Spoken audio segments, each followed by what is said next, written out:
കുറച്ച് പാചകമാവാം. ഹസ്ബൻഡ് കുറച്ച് നാളായിട്ട് പറയുന്നേ ഓഫീസിന്റെ അടുത്തുള്ള വീട്ടിലെ ഊണ് കിട്ടുന്ന ഒരു സ്ഥലത്തെ മത്തി ഫ്രൈ അടിപൊളിയാ, ഇവിടെ വീട്ടിലുണ്ടാക്കുന്നത് അത്രയും കൊള്ളത്തില്ലാന്ന്.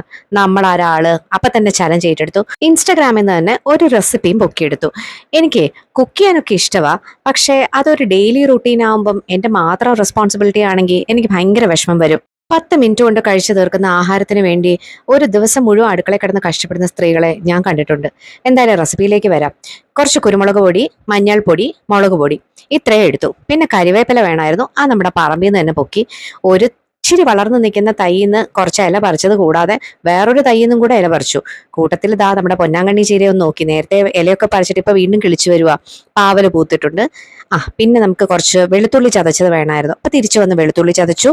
ഉണക്കമുളക് എടുത്തു, ഇതാ നമ്മൾ പറിച്ച കരിവേപ്പിലയുണ്ട്. ചൂടായ പാനിലേക്ക് വെളിച്ചെണ്ണ ഒഴിച്ചു.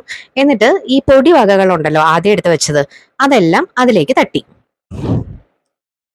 ഈ തട്ടി കഴിഞ്ഞപ്പോ ഉള്ള കളറ് കണ്ടപ്പോ എനിക്കൊരു ചെറിയ സംശയം തോന്നി. ദൈവമേ, ഇത് കരിഞ്ഞു പോയോന്ന്. എന്തായാലും തോറ്റ് പിന്മാറാൻ തയ്യാറല്ലാത്തത് കാരണം അതിനെ ഒന്ന് ഇളക്കിയിട്ട് ഉപ്പിട്ടു, പിന്നെ കരിവേപ്പില ഇട്ടു, ഇടിച്ചു വെച്ച് വെളുത്തുള്ളിയും പിന്നെ അതിന്റെ കൂടെ വറ്റൽമുളകും എല്ലാം ഇട്ടു.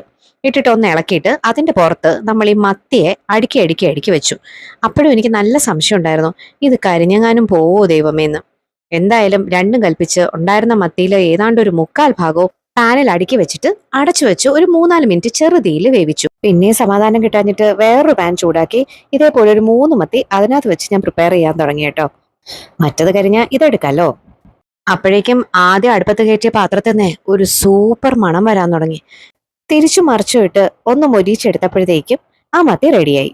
മണം അടിച്ചിട്ടാന്ന് തോന്നുന്നു ഹസ്ബൻഡ് ഓടി വന്ന് ചോറും കറിയൊക്കെ എടുത്തിട്ട് പാത്രം കൊണ്ടുവന്നതേ ഇങ്ങനെ നീട്ടി. മൊരിഞ്ഞതുമുണ്ട് മൊരിയാത്തതുമുണ്ട്, ഏത് വേണം എന്നൊക്കെ ഞാൻ ചാടക്കി ചോദിച്ചിട്ട് ആദ്യം ഉണ്ടാക്കിയ പ്രിപ്പറേഷനാണ് പുള്ളിക്കാരന് കൊടുത്തത്.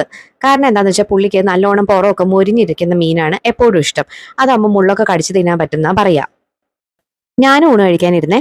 ഇന്നുണ്ടായിരുന്നത് ചോറ്, ഹസ്ബൻഡിന് അമ്മ ഉണ്ടാക്കിയ മാങ്ങ അച്ചാറ്, പിന്നെ ഇന്നലെ മഴയത്ത് താഴെ വീണ മാമ്പഴം കൊണ്ടുണ്ടാക്കിയ പുളിശ്ശേരി, അതിൽ മുരിങ്ങയില ഇട്ടിട്ടുണ്ടായിരുന്നു.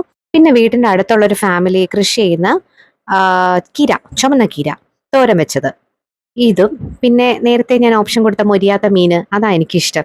എനിക്ക് അധികം മൊരിയുന്ന മീൻ ഇഷ്ടമല്ല. അതുമൊക്കെ വെച്ച് ഞാൻ നല്ല സുഖമായിട്ട് ഊണ് കഴിച്ചു. ചിലരെന്റെ പാത്രം കാണുമ്പോൾ ചോദിക്കാറുണ്ട് എങ്ങനെയാ ഇത്ര വൃത്തിയായിട്ട് ചോറുണ്ടെന്ന്. അത് വീട്ടുകാർ പഠിപ്പിച്ചതാ. ആവശ്യത്തെക്കാൾ കുറച്ചേ എടുക്കാവുള്ളൂ, എടുക്കുന്നത് മുഴുവൻ കഴിക്കണം.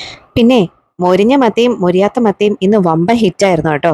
ഹസ്ബൻഡിന് ഒത്തിരി ഇഷ്ടമായി, കുട്ടികൾക്കും. നമുക്ക് പിന്നെ വേറെ എന്ത് വേണം.